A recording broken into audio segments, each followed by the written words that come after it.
Assalamualaikum students. In this lecture we will discuss question number 2 of exercise 2.5. Question number 2, write the conjugate of the following numbers. Question number 2 में हम different complex numbers का conjugate find करना सीखेंगे। First part 2 + 3 iota. Students, किसी भी complex number का conjugate find करने के लिए सबसे पहले उस कॉम्प्लेक्स नंबर को हम स्टैंडर्ड फॉर्म में लिखेंगे। स्टैंडर्ड फॉर्म में लिखेंगे देन ही उसका कॉन्जुगेट हम अप्लाई कर सकते हैं या फाइंड कर सकते हैं। तो ये ऑलरेडी स्टैंडर्ड फॉर्म में ही लिखा है 2 + 3 आयोटा, ये एक स्टैंडर्ड फॉर्म में ही लिखा हुआ कॉम्प्लेक्स नंबर है। सॉल्यूशन इसको लेट करेंगे क्योंकि कॉम्प्लेक्स नंबर को हम मेंशन करते हैं जी से, स्मॉल जी से, तो लेट कर लिया z = 2 + 3 आयोटा। अब कॉन्जुगेट का हम मेंशन करते हैं बार के साथ, हॉरिजॉन्टल बार लगाते हैं कॉम्प्लेक्स नंबर के ऊपर। जी से हमने मेंशन किया, अगर एक कॉम्प्लेक्स नंबर को मेंशन करते हैं जी से तो देन उसके कॉन्जुगेट को मेंशन करते हैं जी बार से। तो जो जी बार है वो कॉन्जुगेट का सिंबल है। यहाँ भी बार अप्लाई करेंगे।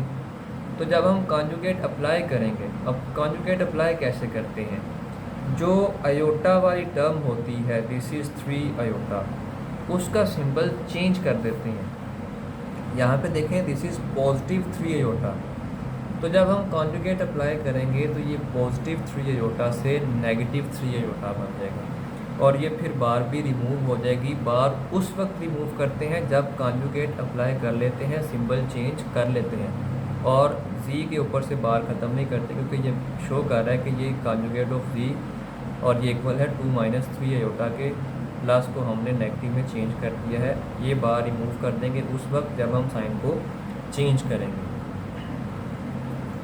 सेकंड पार्ट 3 - 5 आयोटा, तो ये भी एक स्टैंडर्ड फॉर्म में लिखा हुआ कॉम्प्लेक्स नंबर है। Solution let z = 3 - 5 iota. सबसे पहले हम इस कॉम्प्लेक्स नंबर को लेट कर लेते हैं कि ये z के इक्वल है, this is small z। 3 - 5 iota, तो कॉन्जुगेट को हम रिप्रेजेंट करते हैं जी बार से और यहाँ पे हम बार मेंशन करेंगे और इस कॉम्प्लेक्स नंबर के अबाउट भी एक बार लगाएंगे। अभी बार लगी हुई है, मतलब ये है कि कॉन्जुगेट अप्लाई नहीं किया। जब कॉन्जुगेट अप्लाई कर लेंगे तो फिर ये इस साइड से बार रिमूव हो जाती है।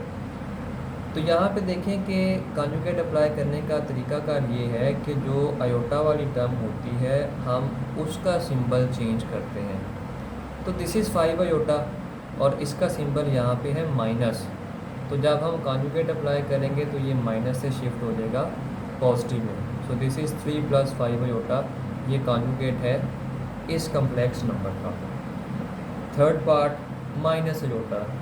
अब स्टूडेंट्स, ये जो माइनस आयोटा है ये स्टैंडर्ड फॉर्म में नहीं लिखा हुआ, तो कॉन्जुगेट फाइंड करने के लिए ज़रूरी ये होता है कि हम उस कॉम्प्लेक्स नंबर को पहले स्टैंडर्ड फॉर्म में लिखें। जी को इसको लेट कर लिया जी के इक्वल, जी = माइनस आयोटा। अब इसको हम स्टैंडर्ड फॉर्म में इस तरह कन्वर्ट कर सकते हैं, ये आयोटा वाली टर्म तो है क्योंकि स्टैंडर्ड फॉर्म में ये होता है a + b आयोटा, जहाँ पे a रियल नंबर होता है, b भी रियल नंबर होता है और उसके साथ आयोटा, इस वजह से ये इमेजिनरी हो जाता है। ये नेक्स्ट क्वेश्चन में डिस्कस करेंगे। लेकिन यहाँ पे देखें कि ये आयोटा वाली टर्म होती है और ये विदाउट आयोटा वाली टर्म है, तो इसमें आयोटा वाली टर्म तो मौजूद है, विदाउट आयोटा वाली टर्म मौजूद नहीं है और हमने इसको स्टैंडर्ड फॉर्म में भी कन्वर्ट करना है। तो जब माइनस आयोटा है तो लिख लेंगे 0 - आयोटा। 0 - आयोटा माइनस आयोटा के इक्वल होता है, कोई फ़र्क नहीं पड़ता 0 - आयोटा लिखने से। अब ये स्टैंडर्ड फॉर्म में कन्वर्ट हो चुका है क्योंकि यहाँ पे विदाउट आयोटा टर्म 0 है और आयोटा वाली टर्म ये है, तो जिसका जो कोएफिशिएंट है इस वक्त 1 है। तो ये एक कम्प्लेक्स नंबर की स्टैंडर्ड फॉर्म में कन्वर्ट हो चुका है। अब इसका कॉन्जुगेट अप्लाई करेंगे। कॉन्जुगेट जब भी मेंशन करते हैं जी के ऊपर एक बार लगा देते हैं, इस कम्प्लेक्स नंबर के ऊपर भी एक बार लगाएंगे। जब कॉन्जुगेट अप्लाई कर लेंगे तो बार रिमूव हो जाएगी और ये माइनस से पॉजिटिव में शिफ्ट हो जाएगा, क्योंकि अयोटा वाली टर्म का हम साइन चेंज करते हैं। तो माइनस है तो दिस इज़ पॉजिटिव अयोटा, और ज़ीरो प्लस अयोटा, अयोटा में अगर ज़ीरो ऐड करें तो वो अयोटा ही रहता है। तो conjugate of z is aorta.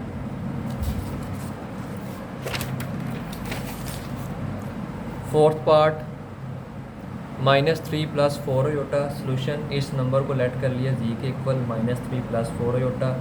Conjugate को मेंशन करते हैं जी बार से, यहाँ पे भी बार अप्लाई करेंगे। अब -3 विदाउट अयोटा टर्म है, इसका साइन ही चेंज करेंगे, ये -3 ही रहेगा। अयोटा वाली टर्म ये है, इसका सिंबल प्लस है तो इसको प्लस से शिफ्ट कर देंगे माइनस में। -3 - 4 iota. Fifth part -4 - iota let कर लिया, z is equal to -4 - iota. Conjugate को मेंशन करते हैं जी बार से, इसके ऊपर भी एक बार अप्लाई करेंगे। -4 विदाउट अयोटा है, ये सेम रहेगा -4। ये अयोटा है, उसका सिंबल माइनस है, तो कॉन्जुगेट जब हम अप्लाई करेंगे बार रिमूव कर देंगे और ये माइनस से पॉजिटिव अयोटा में कन्वर्ट हो जाएगा। सिक्स्थ पार्ट में अयोटा -3, ये स्टूडेंट्स थोड़ा सा ट्रिकी है। ट्रिकी इस वजह से है कि उसने कम्प्लेक्स नंबर की जो स्टैंडर्ड फॉर्म है उसको शफल कर दी है। जो कम्प्लेक्स नंबर की स्टैंडर्ड फॉर्म होती है that is a + b iota. जो टर्म विदाउट अयोटा वो फर्स्ट पोजीशन पे लिखी होती है और जो टर्म अयोटा वाली है वो सेकंड पोजीशन पे। लेकिन इस क्वेश्चन में उसने जो अयोटा वाली टर्म है वो फर्स्ट पोजीशन पे लिख दी है और जो विदाउट अयोटा वाली टर्म है वो सेकंड पोजीशन पे लिख दी है। हम इसको लेट करेंगे जी के equal, z is equal to iota -3। तो हम इनकी पोजीशन को चेंज कर देंगे। मैं क्या करता हूँ कि -3 को फर्स्ट पोजीशन पे लिख लेता हूँ, प्लस अयोटा को सेकंड पोजीशन पे लिख लेता हूँ। अब ये स्टैंडर्ड फॉर्म में आ चुका है। कॉन्जुगेट अप्लाई करेंगे, बार लगाएंगे। -3 तो विदाउट अयोटा है, इसको हमने चेंज नहीं करना, ये -3 ही रहेगा। दिस इज अयोटा और ये इस टाइम पॉजिटिव है, तो जब कॉन्जुगेट अप्लाई करेंगे तो ये -1 देगा। -3 - iota is the conjugate of this complex number. So students, आज के लेक्चर के लिए इतना ही। टेक केयर, अल्लाह हाफिज़।